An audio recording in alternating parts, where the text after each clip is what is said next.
Sergeant First Class Kira Vance was 29 years old and had been awake for exactly 23 hours and 42 minutes when she walked onto the range at Fort Benning.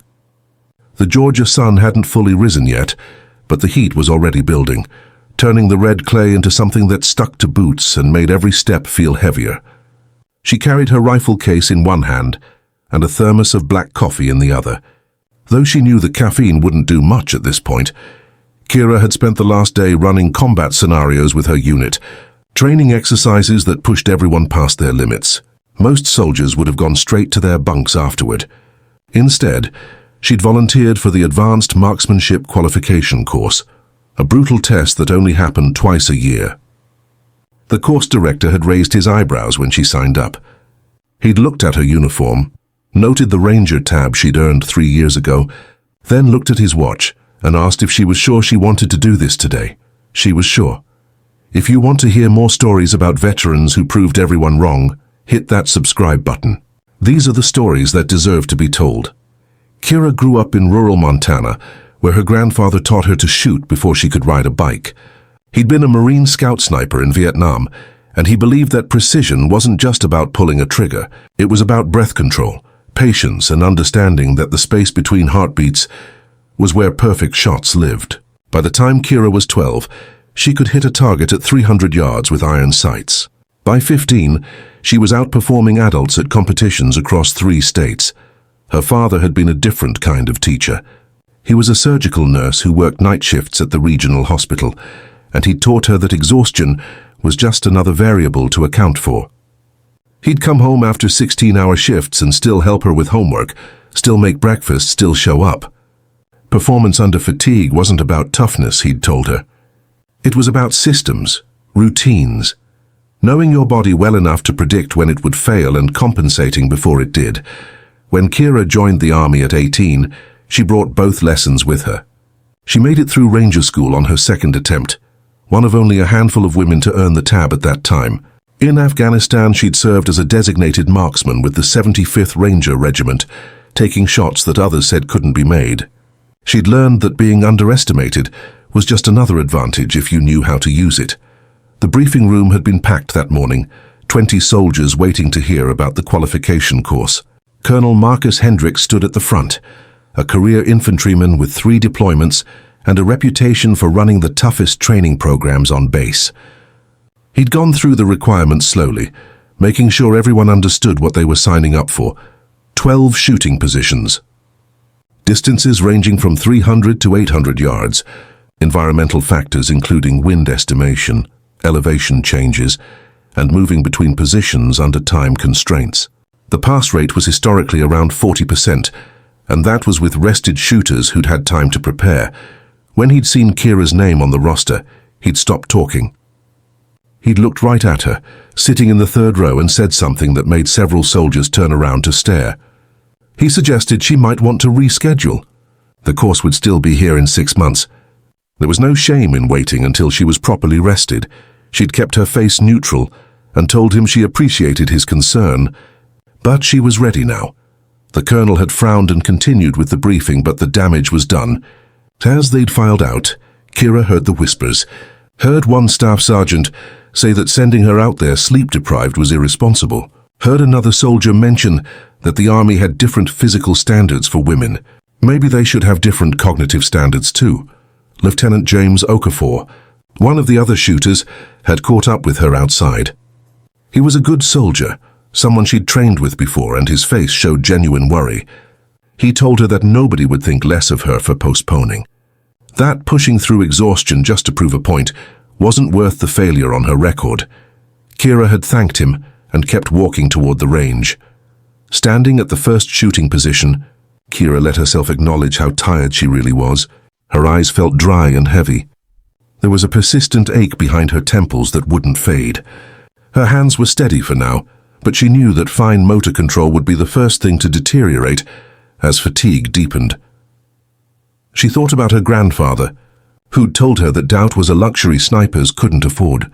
She thought about the woman in her Ranger class who dropped out during the mountain phase, not because she couldn't do it, but because she'd started believing the instructors who said she couldn't.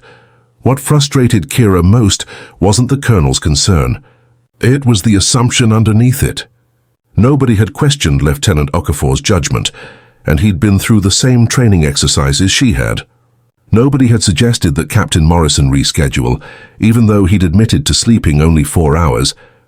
The concern was never really about the lack of sleep. It was about whether a woman could be trusted to know her own capabilities. She'd spent her entire career fighting against that assumption. In Ranger School, where instructors had watched her more closely, waiting for failure. In Afghanistan, where some soldiers had treated her presence like a social experiment rather than an operational asset. She'd proven herself over and over, and somehow it was never quite enough. But that wasn't why she was here today. She was here because she knew something the others didn't.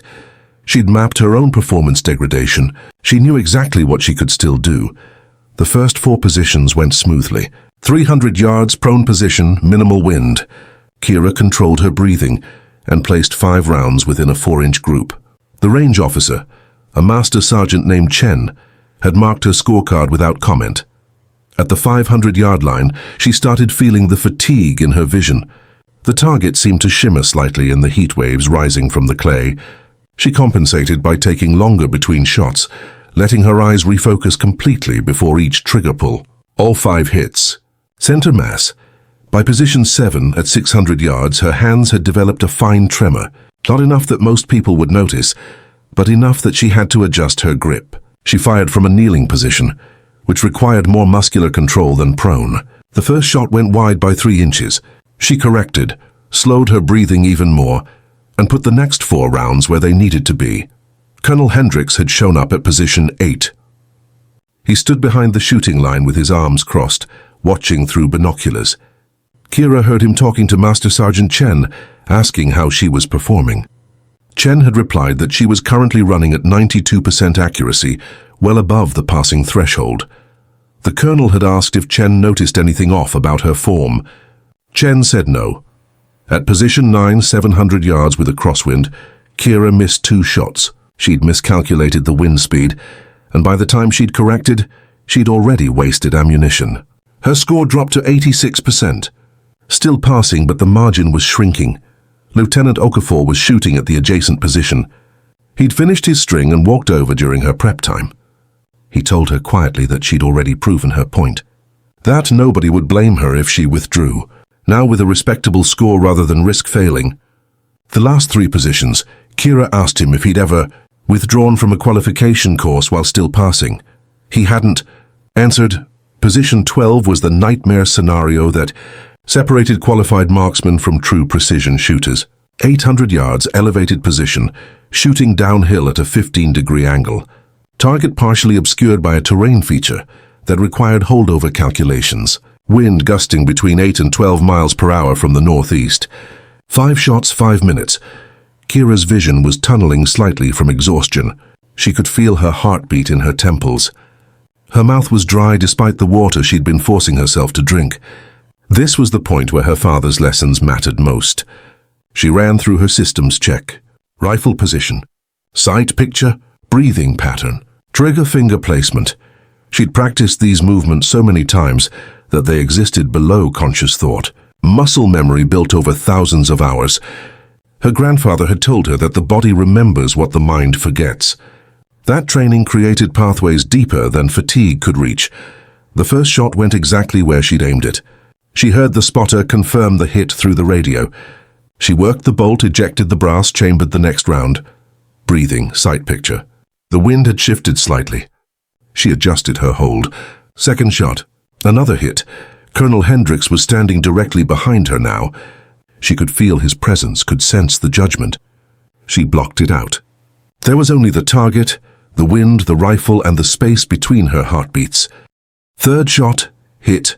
Fourth shot, hit. On the 5th shot, something happened that she would remember for the rest of her career. As she was squeezing the trigger, a gust of wind hit from the side, stronger than the previous gusts.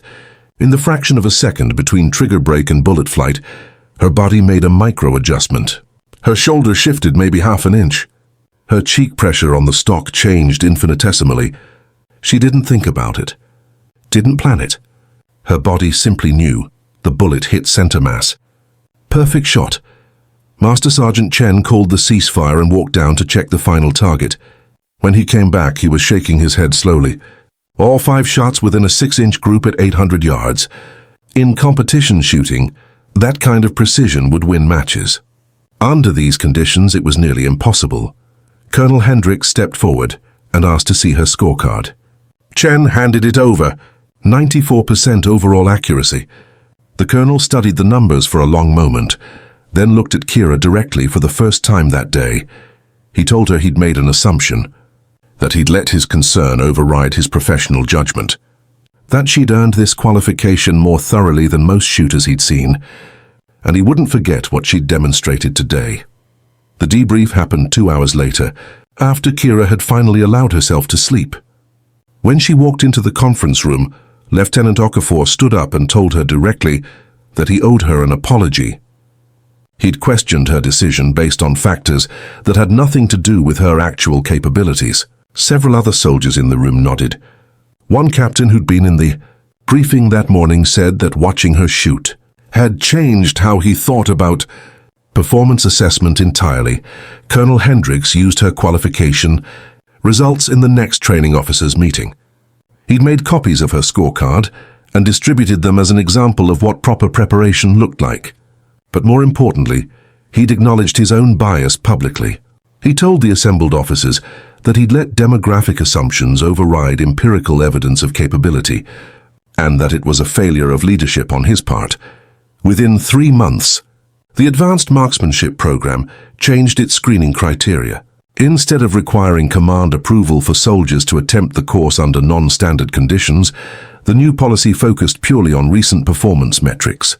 If a soldier met the prerequisites, they could register regardless of any other factors. Kira received orders 6 weeks after her qualification. She was being assigned to the Marksmanship Training Unit as an instructor, where she would help develop new training protocols. Her primary focus would be performance under adverse conditions, including fatigue management and decision-making when compromised. On her last day with her old unit, Lieutenant Okafor stopped by her office. He told her that he'd recommended 2 female soldiers from his platoon for the advanced course. Both had initially been hesitant, worried about how they'd be perceived.